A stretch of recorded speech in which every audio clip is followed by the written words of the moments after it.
to our performance today. You can see standing beside me, we have Mr. Romero. Thank you to the instructors who were able to offer extra credit for your students to come here. I think this is going to far surpass what you might seem to think is an extra credit opportunity. I think you're going to enjoy today's performance. My name is Teresa Lamont. I am the Director of Cultural Diversity here, and we are kicking off our celebration of Hispanic and Latinx Heritage Month with our performer, Mr. David Romero.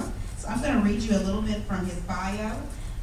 Also, just hey to our virtual audience. I forgot about you guys. So hello, I'm glad you guys are joining us from virtual land as well. So here's a bit about Mr. Romero. David Romero is a Mexican-American spoken word artist from Diamond Bar, California. Romero is the author of My Name is Romero, Flower Song Press. Romero has received honorariums from over 75 colleges and universities in 33 states in the United States of America. Romero was a guest for the inaugural Elba Poetry Festival in Tuscany, Italy, and has featured for Paris Lit Up in Paris, France. Romero's work has been published in literary magazines in the United States, England, and Canada.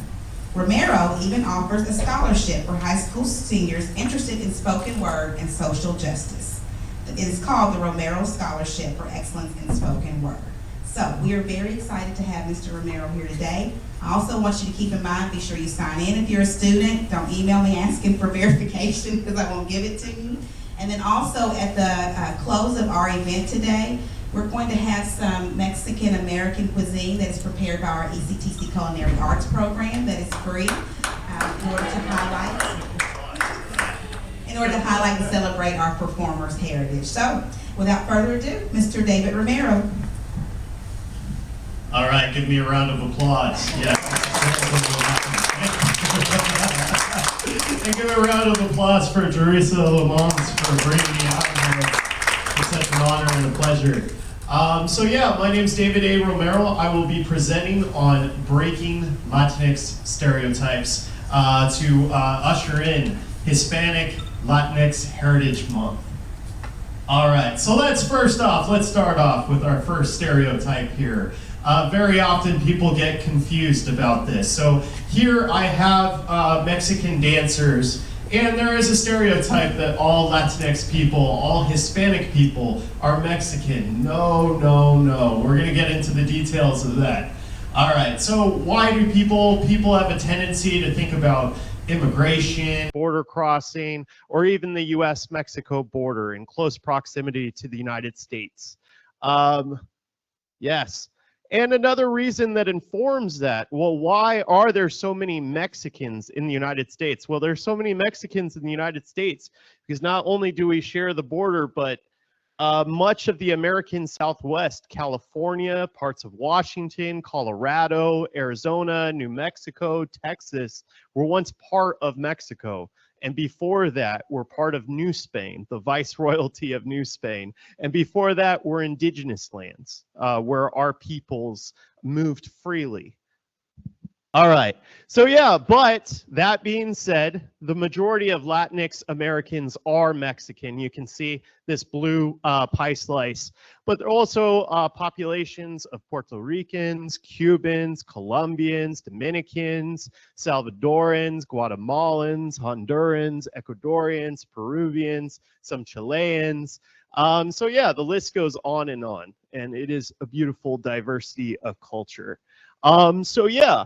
So Latinxes come from everywhere from the current definition includes the US-Mexico border. So people with indigenous ancestry that traces from the current US-Mexico border all the way down south to the southernmost cone of Argentina, and also includes, not pictured here, is the Caribbean. But this is actually a really important distinction here. I'm going to get into the difference between Hispanic and Latinx. So this is a geographical and an ethnic differentiation identity. And as you can see here, it includes Brazil, which is also very important to get into.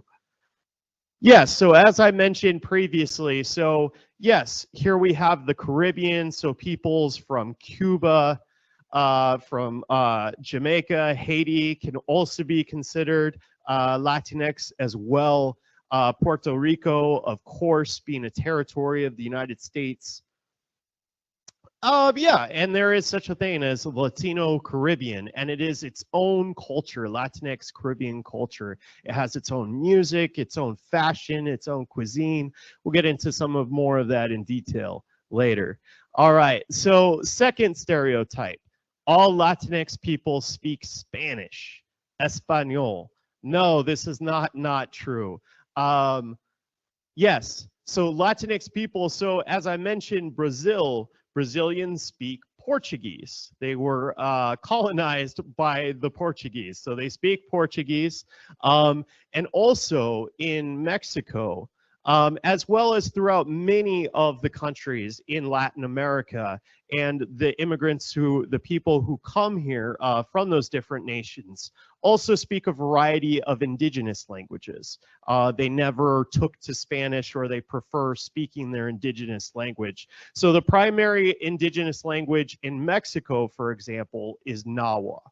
But you also have some Mayan languages as well spoken throughout Latin America, especially central and the northernmost part of South America as well. And also if they're pochos like me. So pocho is someone is a whitewashed Mexican. We primarily speak English. Our ancestors were actually pressured to speak English only, and our parents and grandparents and all of them, you know, told us to assimilate as much as possible. So many of us never picked up Spanish. We could actually get our hands slapped for speaking Spanish. So yes, it is quite embarrassing when we engage with some people who aren't multiple generation, who aren't pochos. Yes. So my first poem that I'm going to perform relates to that.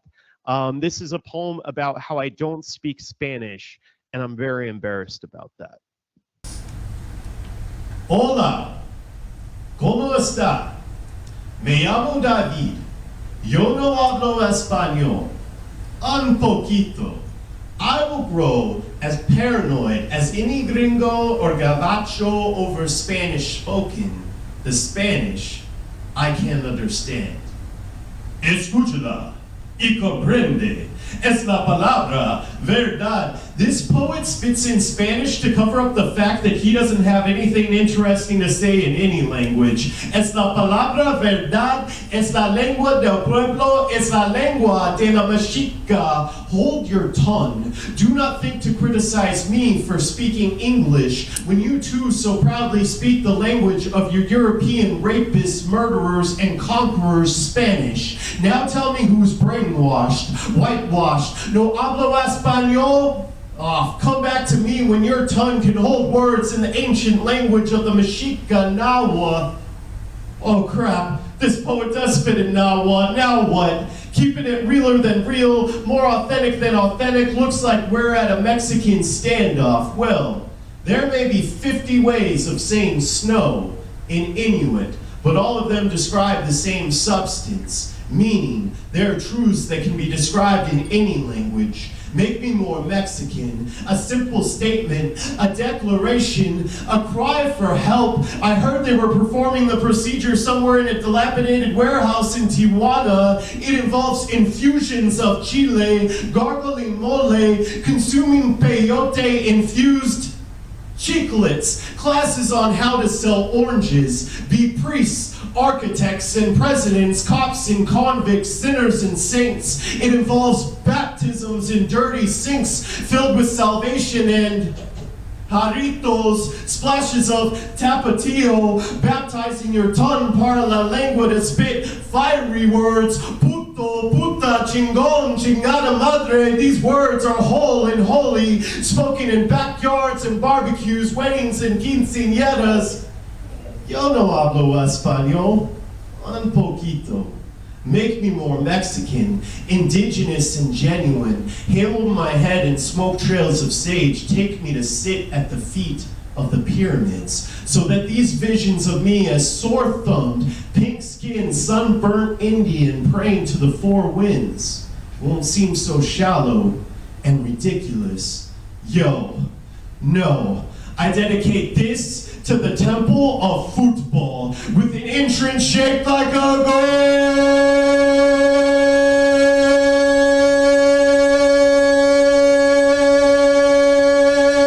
goal post. Raiders and Dodgers jerseys, cholos and chalitas, rebels and rockers, borders and bullets, Spanish and resistance. This is what makes a Mexican, and this is what doesn't. Stereotype and reality, truth and contradiction, sound and fury, and quiet moments. This is what makes a Mexican. Like speaking Spanish, I will learn to make myself more Mexican. What do I want to have an identity? What do I want to feel accepted? Cuando, ahora, donde, aquí, right here and right now. Thank you.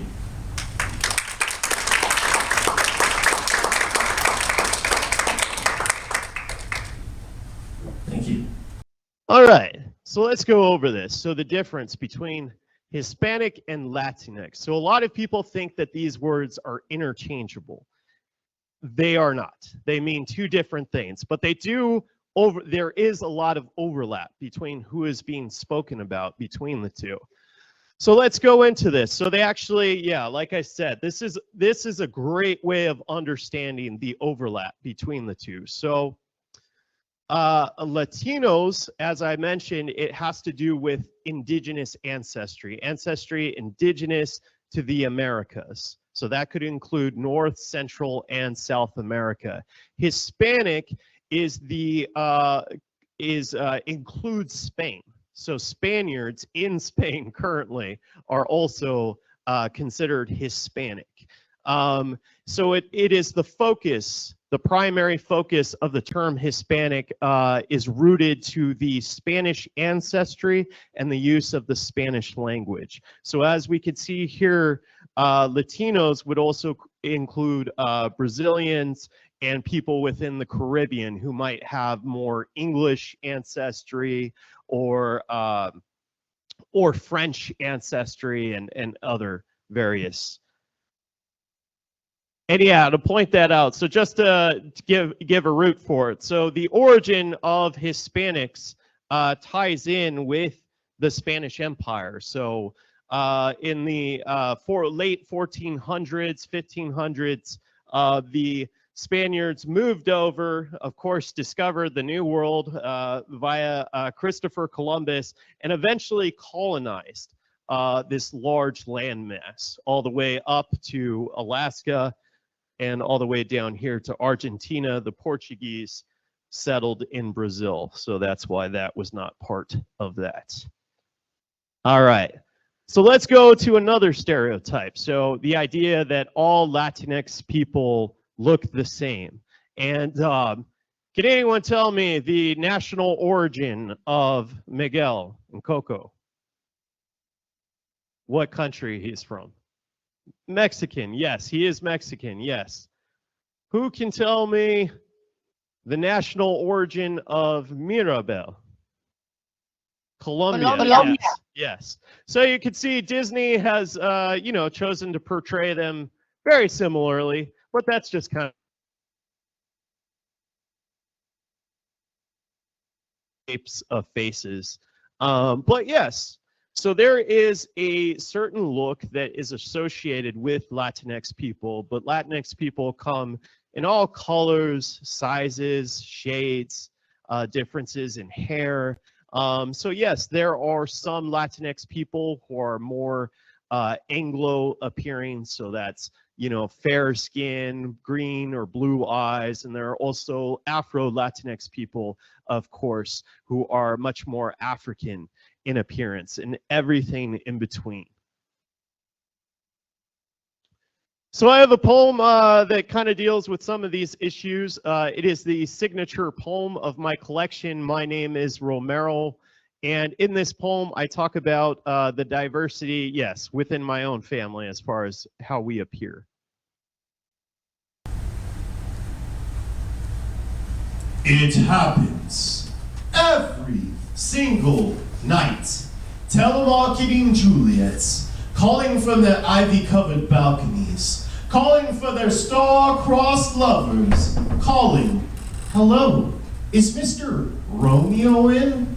I'm sorry, Romeo went to go grab a burrito, Mercutio to cruise Whittier Boulevard, and Shakespeare to take some ethnic studies lessons. In other words, Romeo isn't in. My name is Romero. I am not Italian. Centuries-old Spanish blood coursing through these veins, though my parents are not from Spain. And despite the Southern Californian accent and loud words like, dude, sweet, and sick, to tumble gracefully from these lips, I'm not a white guy. I'm a Mexican. My name is Romero. Romero like a brand of tortillas that escaped with Burrito and Mission from the segregation of the ethnic food section into the main aisles of your local supermarket. My name is Romero. Romero like Archbishop Oscar Romero, zombie filmmaker George A. Romero, actor Cesar Romero.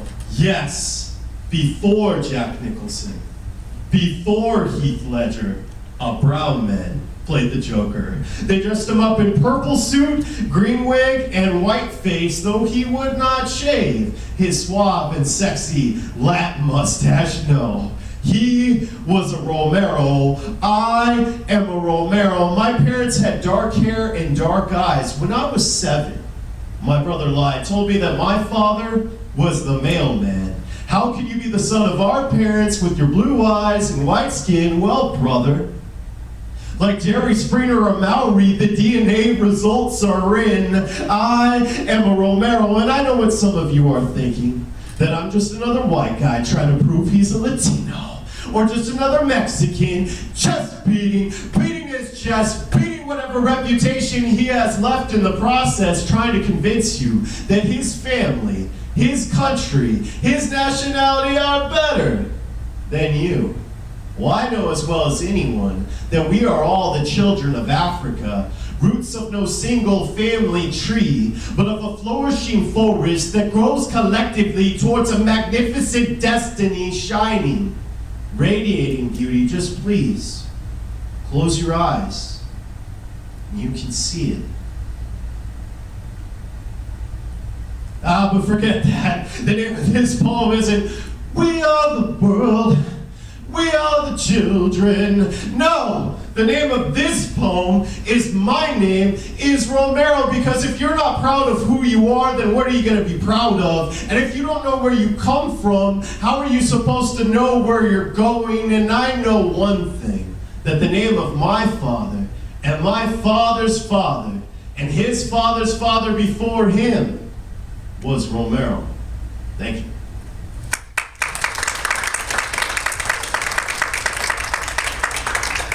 So to help put this into context, this is a picture of my family, and these are my parents. This is my father and my mother, and as they grew older, they looked more and more like Anglo people. They just kind of, their Mexicanness, I don't know, it just kind of faded. But yeah, you can see this is my sister. She has fairer skin. This is my other sister and my brother. And very often growing up, people wouldn't believe that we were actually siblings or full-blooded siblings. And my own brother used to tell me over and over, you know, you're adopted, you have a different father. And I said, well, what about Kathleen? I look just like Kathleen. And he'd say, no, she was adopted too. So mom and dad said we have the same parents. No, they're lying to you. So he had fun with that. That was, you know. So yes, another stereotype. So there's a prevalent stereotype that all Latinx people are people who have crossed the border, you know, whether legally or illegally. And here actually is a picture of a race party. So these sprung up all throughout, especially in the American Southwest. So in Arizona and Texas especially, there would be these parties where Caucasians would wear sombreros and wear orange jumpsuits. to show that they had illegally crossed the border. So this is a very dangerous stereotype and one that needs to be combated. So yeah, so for example, I mentioned Puerto Rico. So all Puerto Ricans are, of course, U.S. citizens. This is, I mean, I might say this may be obvious to most of you, for all I know, but this is actually something that I had to learn. I didn't know this. One day someone told, oh, wow, amazing. Yeah, so incredible, but unfortunately without many of the same rights as continental U.S. citizens. So yeah, and actually here's a statistic. So saying that 35% of Latinx people are immigrants. So yes, so that means that the majority being born in the United States. Yes, and also I forget what point exactly I was going to make with that image. Very similar. Oh yes. Yeah, so I was discussing history and the Mexican-American War and about how the American Southwest used to be part of Mexico. And yes, as you can see, so this is a map showing, so the brown areas on the map are the people where brown people as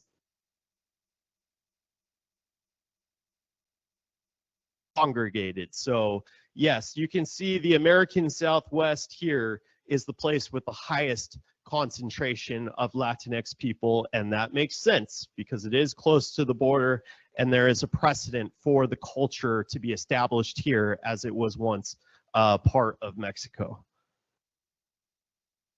All right. That being said, this is a poem about an undocumented student athlete.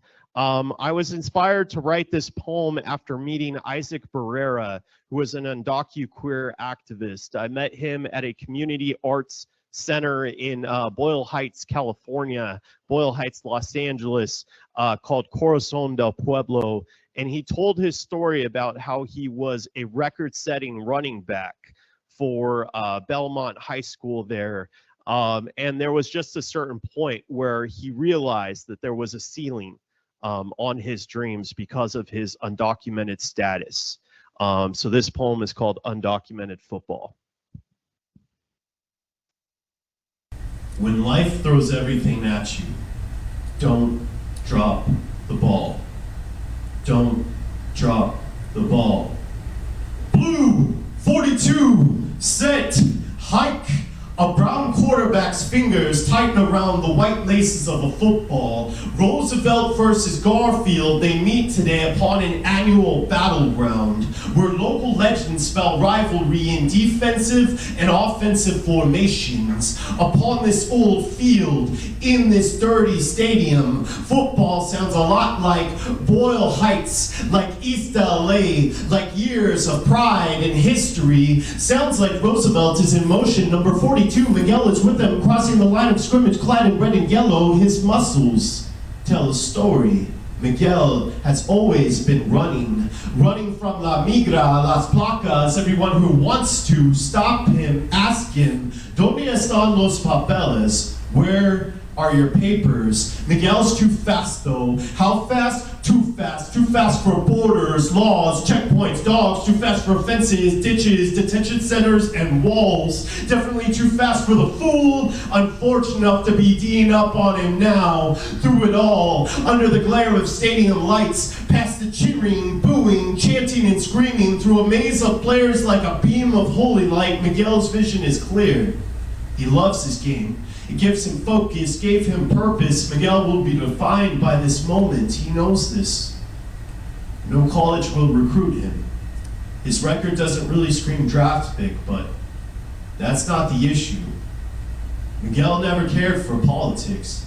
He just loved his coach, his team, this American game of football, his dream, to make a catch, and the only important game that he could.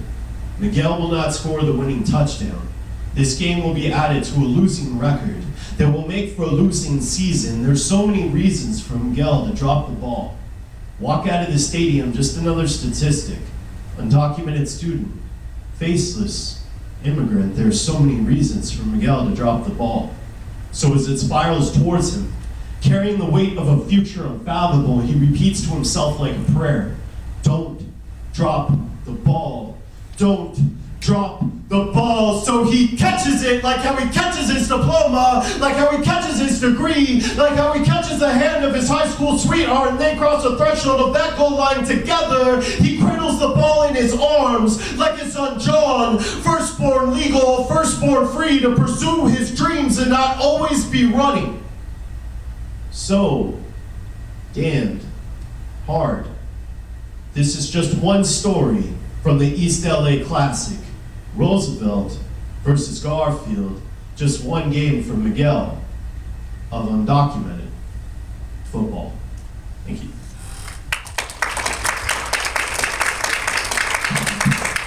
Oh, this is another classic stereotype. Wow. Latinx people are lazy. So this is a classic Mexican image. It has, well, it's connected to a reality. So this image here of the worker or of the musician or whoever it might be is connected to a reality, is that Latinx people, especially in the United States, work some of the most difficult jobs. Work jobs in agriculture, construction, service, sanitation, the list goes on and on. And actually, I used to remember, even just casually, so as I'll go into more detail, my father was actually a blue-collar worker. But even then, growing up, I kind of had this idea within my own mind. And I would see people laying out in the sun, like this gentleman here, or in the shade, sometimes with a hat over them, or just, you know, and I might think, oh, you know, that looks lazy. And then I actually went outside and I did some of that same work. And you realize that it's a conservation of energy thing. You know, some of the other people who might come out to do some of the same work are hyped up.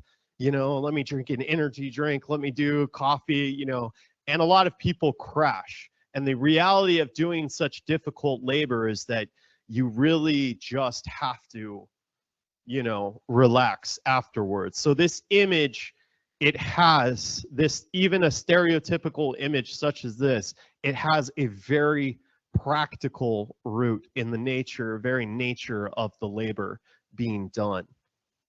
So yeah, as I mentioned, Latinx people work some of the most thankless, some of the hardest jobs throughout the country.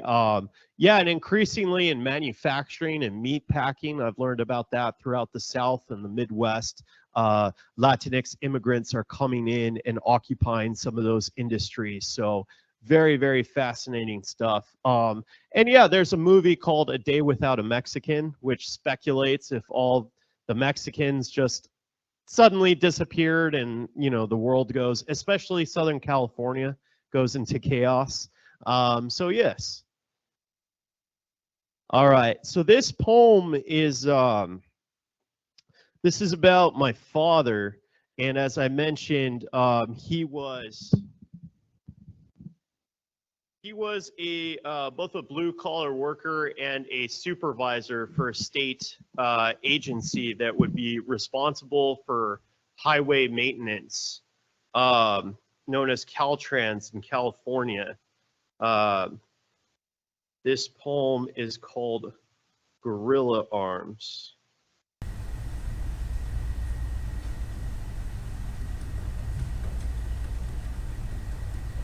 It was Sunday morning. My father had just gotten off work.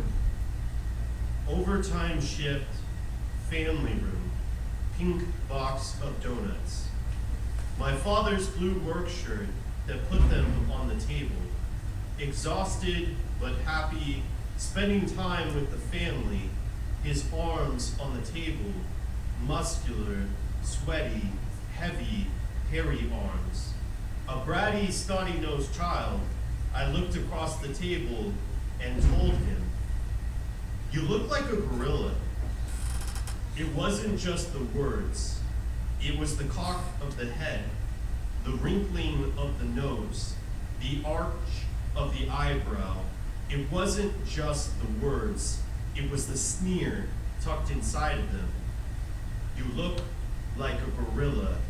Who was this stranger who lived in my house, spent hours tinkering in the garage or lumbering out in the yard, yelled to rake up the leaves, pick up the dog poop, mow the lawn, left before I went to school, left in the middle of the night, oftentimes returned the same, always wearing that blue or orange uniform, always tired on those days, prone to anger, big, heavy work boots clonking and clomping throughout the house. Sometimes he was covered in dirt, his hair uncombed and wild, work shirt unbuttoned, chest hair out, hairy arms like gorilla sleeves. Who was this stranger?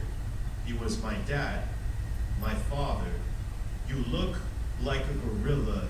It wasn't just the words, it was the inflection, it was my reflection, it was the teachers, the guest lecturers, the people on television, the parents of my friends. No one had ever told me that I should want to be like my father, blue collar, work with your hands, muscular, sweaty, heavy, hairy arms. He used them to clean ditches, build pipe systems, to cut down trees, to clear fields and embankments every day. For us, you look like a gorilla. There was hate there, disgust there, dehumanization, like how creationists can find nothing more filthy than to say that humans are descended from monkeys, chimpanzees. Like how racists call Mexicans cockroaches, cackle when they hear La Cucaracha. The Nazis called the Jews rats. Blacks were depicted for decades as more ape than Homo sapien. My brother commented on how they treated him at work. They treat me like their workhorse, a beast of burden. This was his first admission. This was racism. They treated him like he was as stubborn as a bull, as strong as an ox, muscular, sweaty, heavy, hairy arms, gorilla arms, the arms that built our house, the arms that hugged my mother, that carried me as a child. I looked at those arms that Sunday morning and told him, "You look like a gorilla." Everything stopped. Everyone was shocked. Soon there was shouting, screaming. I ran, crying, out of the house and into the backyard. You look like a gorilla. I will regret saying that for the rest of my life.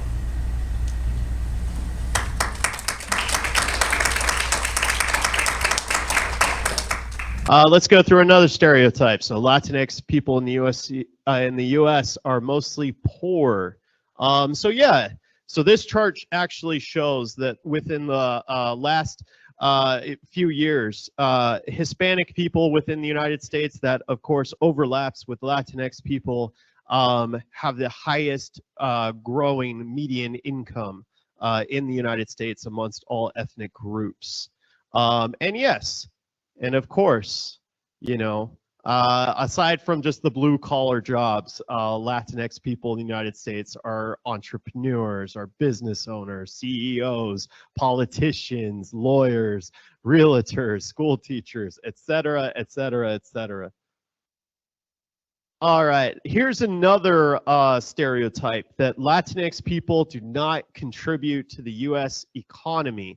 So the argument usually goes, so this overlaps with the idea that most Latinx people would be undocumented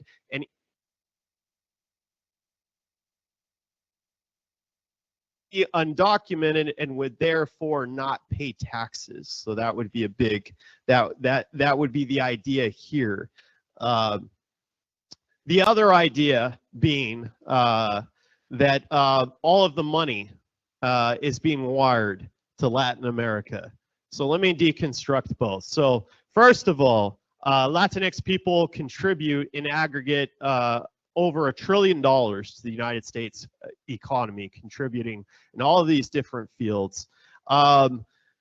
Yes, and to speak about money transfers, well, who gets a cut of each one of those transfers? The banks, the banking industry. So this is flowing back into the American economy. And oh yeah, so all right, I forgot to put a picture here. Let me relate. So actually in his book, The Devil's Highway, Luis Alberto Urrea deconstructed this myth of undocumented people not contributing to the US economy. He said, yes, for all of the losses in taxes, there are also the gains in the mostly low-paying labor and the lack of collecting employment benefits. And all of those many benefits are being funneled back into the system, funneled back into the economy. So actually, yes, that is not quite the reality of what's going on. In fact, some businesses, become much more profitable because of undocumented labor in those cases. And even to look at film. So this is something that I find fascinating. So amongst all ethnic groups, Latinx people, Hispanics, attend the movies, go to the movies. So we are the greatest consumers of films. We are also the least represented people in films. So that is the great irony of our population. So definitely something to consider. So we keep the film industry and streaming networks going. All right, and oh yes, and also to speak of these things, our foods are also reproduced and regurgitated through the process of cultural appropriation into many forms, into your Taco Bells, your Del Tacos, your Qdobas, your Chipotles. Yes, the list goes on and on and on. So this is a poem about cultural appropriation. It's called That's a Rap / Ode to the Burrito. Oh my God, I've got the greatest idea. We'll take the pride of your people, the most significant dish your culture has ever produced, and we'll turn it into a sandwich. No, a salad. No, a hamburger. No, no, no. I've got it. We'll throw it all on top of a doughy flour tortilla and just wrap it up. Aw, hell no. The seventh seal was broken, the seventh trumpet was sounded, and from the seas arose a dark and unholy beast. Its name carried on fast food menus and neon signs all over the country. The rap, the focus group of foods, you are assembled from the rotting carcasses of recipes killed by cultural appropriation. You are a Frankenstein, a monster. And for those travelers who journeyed throughout Mexico and the Southwest, who rode on burros, who invented the burrito, the little donkey, you are truly an ass. Scraps of better foods whose quality was sacrificed at the unholy altar of on the go. You are simultaneously warm chicken and cool salad. You are lukewarm. I will spit you out and reject you as they reject us. Those who want to cash in on the popularity of the burrito, but deny Spanish from the menu.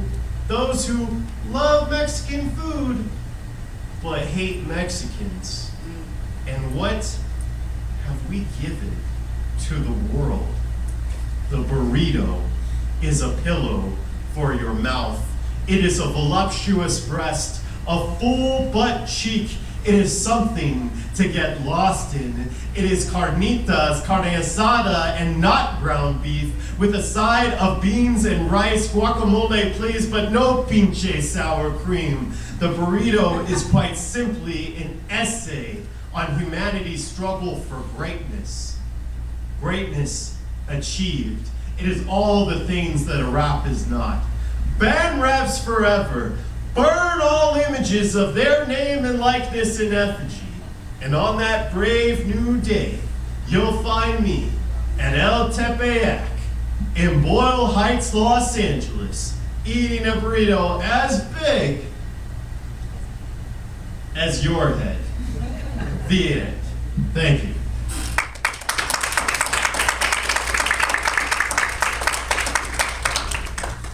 Of course, you know, as you've noticed, I am Mexican, so the majority of the references in my poem deal with Mexican identity, but there is a misconception amongst many people in thinking that all Latinx foods are the same.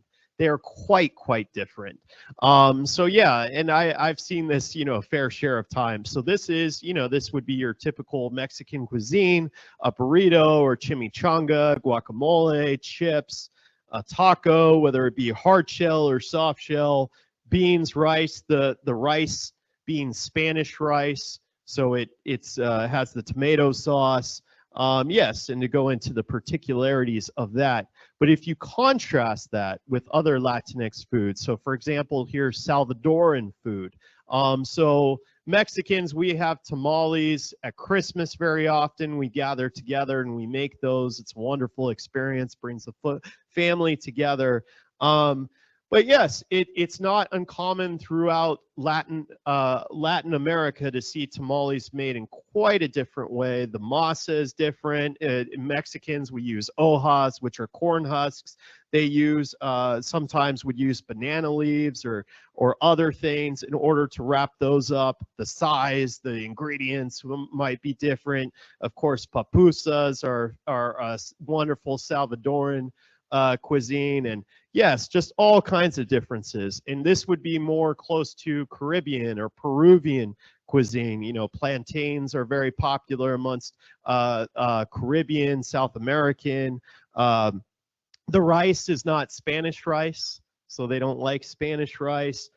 Beans tend to be black beans instead of pinto beans. So yes, and it goes on and on and on. There are great differences. So yes, if you meet someone who's Latinx, never assume that they're just going to love, you know, one type of food.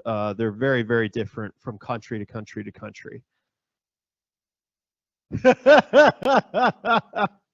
All right. So here's another stereotypes that all Latinx people are conservative or they're all liberal. So yes, it does tend to be amongst Mexicans that were mostly raised Roman Catholic, but even then, there's a great variety of mostly Christian denominations throughout our population, as well as a lot of people who practice the indigenous language, indigenous religions are having a resurgence. But yes. So the statistics bear out, and the outcome of several elections tend to bear out that Latinx people, on average, tend to be socially conservative. So there are certain social values that we would vote more conservatively on, but we're politically liberal. So that means generally, if we're going to choose a Democrat or Republican, we're going to choose Democrat. So in general, but of course this does vary. Cuban Americans, for example, tend to be much more conservative, both socially and politically. So that's a big difference. And yeah, and while I'm here, there's a conception that we all like each other. We don't. We secretly all hate each other, just like different ethnicities of Caucasian people bear some resentments towards each other. Italians, Irish, you know, it goes on and on. Here's another stereotype, that we all listen to the same music. So this, of course, would be banda music. So you see his accordion. It has an overlap. It's very similar to country music. It comes from that same kind of spirit of the vaqueros, the cowboys.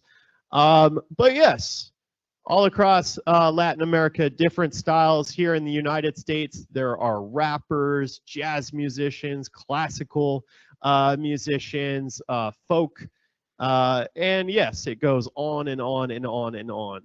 And even, yes, so if anyone is very interested in Latin music or even Latin America, I cannot recommend highly enough this documentary series called Rompan Todo, or Break It All. The history of rock music in Latin America. It goes through various different countries, and you see the different styles: rock and roll, rock rap, rock music influenced by indigenous music, metal, 80s music, you know, all kinds of different genres in different countries. So yeah. All right. So this is the last one that I'm going to end with. So a lot of things, you know, music, food, these are the obvious signifiers of Latinx culture that people really tend to key in on. But there is a dominant idea that still persists within American culture that we are somehow lesser than, or that we are less intelligent or less cultured or whatever it might be. That we tend towards criminality or whatever that might be. But to speak about a tradition within Latinx-Americans of being philosophers, scientists, film directors, painters, that we are capable of creating at the very greatest heights of intellectual, cultural, artistic development. All right, so yeah, so here are some Latinx chemists. There were achievements in the field of RNA, in nucleotides, in engineering. Great things have been accomplished by Latinx people in the United States, as well as throughout Latin America. And yeah, I love, this is, okay, so all of these three gentlemen are Mexican. They're not Mexican American. They're Mexican nationals. Guillermo del Toro, Alfonso Cuarón, and Alejandro Iñárritu. But here you can see these three Mexicans won 4 Academy Awards within the span of 5 years. So the greatest height of cinematic achievement in the United States, the pinnacle. Film is very often regarded as the pinnacle, you know, of art. And here they did it, you know. So I really love seeing them doing that. And yeah, and what do they get? They get, you know, Sean Penn making a comment, "Who let this guy's green card?" You know, whatever. Racist, unbelievable, ridiculous, absurd. All right. And just to speak within my own family, my uncle is actually a famous artist. He was part of an art collective called Los Four. If you're familiar with the band Rage Against the Machine, Zach De La Rocha, his father was part of the same art collective. So Zach De La Rocha, legacy, baby. You heard it here first. Yeah, spoiler alert. All right, so yeah, so this will be my final poem that I'll be reciting this afternoon or morning. I'm not sure. It's probably afternoon by now. This poem's called Micro Machines.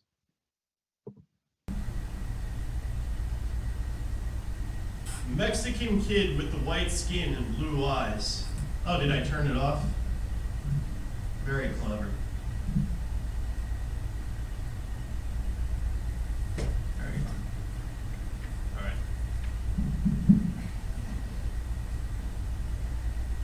Mexican kid with the white skin and blue eyes knows a lot about art. This brings a smile to the white face of a museum docent. She asks the boy how he knows so much. The boy replies, "My uncle is an artist." The boy says this without a hint of cynicism or derision. This to him is the greatest thing a person can be, an artist. The docent asks the boy, "What's his name?"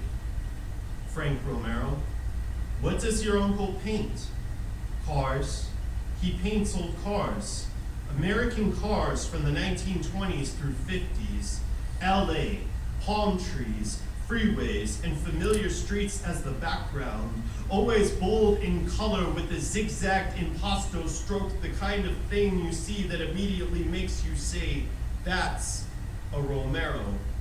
The boy suggests to the docent, maybe he has something here. A pause from her then. There's an auto museum down the street. Maybe he has something there. No, that doesn't seem right. Maybe what you mean is he paints cars. There's a dusty wood and tin garage under this museum, and the docent has put his uncle into it. They call this aggression, but really it's so easy as she does it. But his uncle doesn't look the same there. His uncle, with bold striped sweaters, full wild hair and beard, laugh big enough to fill a room, larger than life personality, looks very different in the docent's garage. To her, his uncle is a tiny uncle, with a shaved head, brown Pendleton and Dickies, navy work apron, and silver paint spray can in hand. He paints with that in place of a brush. The cars in the garage are smaller too. They're micro machines, and like them, the boy feels small and getting smaller. His hopes, his pride, all the world and its colors shrinking to a vanishing point, because he knows what she means. I know what she meant. I couldn't expand upon these ideas fast enough.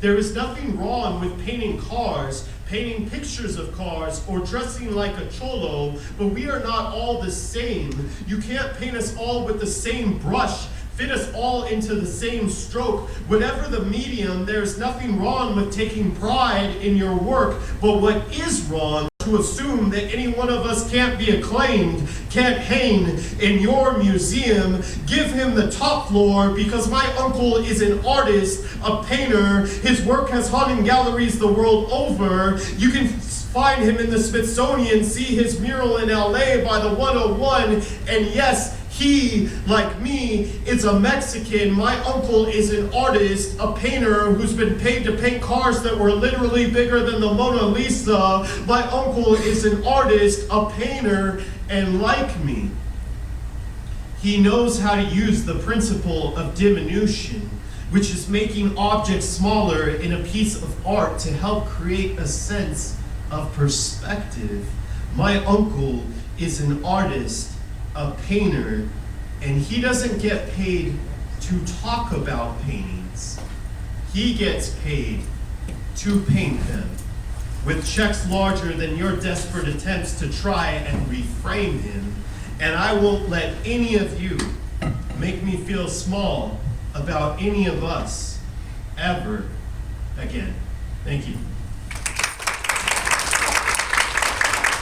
Yes, so to conclude, thank you so much. Here's my Instagram account, my Twitter, my website. With that, I would like to thank you all. Give yourselves a round of applause. You've been a lovely, wonderful audience. Yes, please.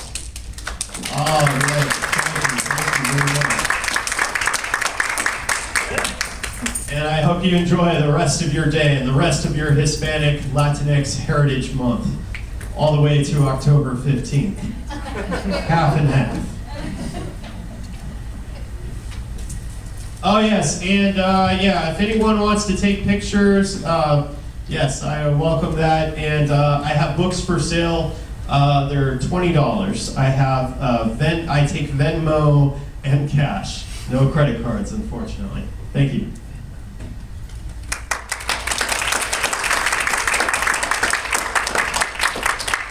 So let's give Mr. Romero another round of applause. Let's give it also. Facts with your spoken word.